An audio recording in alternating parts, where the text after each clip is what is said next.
નર્મદામાં ચોમાસાની જમાવટ થતાં નર્મદાના પ્રકૃતિધામ માકડઆંબા ખાતે નર્મદા સાહિત્ય સંગમ આયોજિત વર્ષા કવિ સંમેલનનું આયોજન કરવામાં આવ્યું, જેમાં નર્મદા સાહિત્ય સંગમના પ્રમુખ દીપક જગતાપ અને લોક સહયોગ ટ્રસ્ટના ટ્રસ્ટી અને કવિઓની ઉપસ્થિતિમાં વર્ષાના વધામણા વિષય ઉપર વર્ષા કવિ સંમેલન યોજાયું હતું, જેમાં 18 જેટલા કવિયત્રીઓએ ભાગ લીધો. ઉપરાંત દીપક જગતાપ દ્વારા મનનું ચોમાસું લલિત નિબંધની પ્રસ્તુતિ સાથે વર્ષા કાવ્યોની રમઝટ કવિઓએ બોલાવી હતી.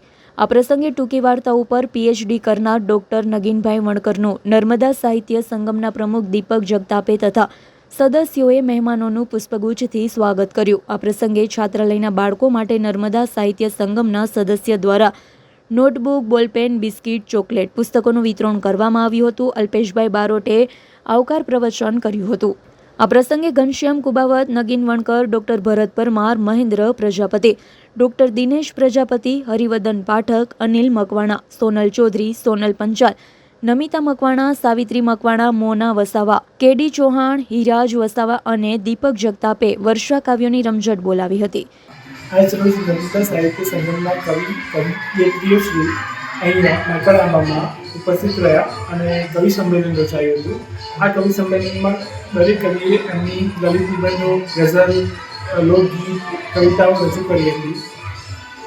સમગ્ર વિસ્તાર ખૂબ જ વરસાદમય, આનંદમય હતો અને વિદ્યાર્થીઓ સાથે મળીને દરેકે ખૂબ જ આનંદ અનુભવ્યું.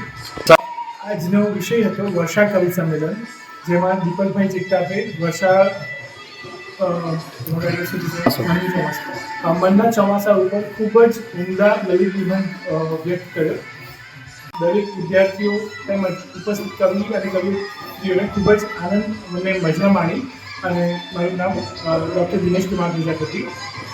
આજે અમારી સંસ્થામાં એટલે કે લોકસેવક ટ્રસ્ટ માકડઆંબામાં કવિ સંમેલન યોજાયું હતું, જેમાં રાજપીપળા અને આસપાસથી 20થી વધારે કવિઓ પણ ઉપસ્થિત રહ્યા હતા. અમારી સંસ્થામાં પહેલી જ વખત કવિ સંમેલનનું આયોજન થયું. અમારા છાત્રાલયના બાળકોને ખૂબ જ રસ પડ્યો. સૌએ ખૂબ આનંદથી કાર્યક્રમનો માણ્યો. આવેલા કવિઓએ પણ પોતે ખૂબ જ સરસ રજૂઆત કરી હતી. ખાસ કરીને આજનું સંમેલન અને જે કવિ સંમેલન હતું એ વર્ષાના ગીતો ઉપર હતું, તો બધાને ખૂબ મજા આવી અને વરસાદના ગીતોનો બધાએ ખૂબ રસથી આનંદ માણ્યો. એમના ખાસ કરીને નર્મદા સાહિત્ય સંગમ દ્વારા જે આયોજન થયું હતું એ ખૂબ જ સુંદર આયોજન હતું, જેનાથી અમારા બાળકોને અને ઉપસ્થિત સૌને વર્ષા ગીતોનો આનંદ મળ્યો હતો. નામ તમારું? મારું નામ અલ્પેશ બારોટ, લોકસેવક ટ્રસ્ટ માકડઆંબા. દીપક જગતાપનો રિપોર્ટ, S9 ન્યૂઝ, રાજપીપળા.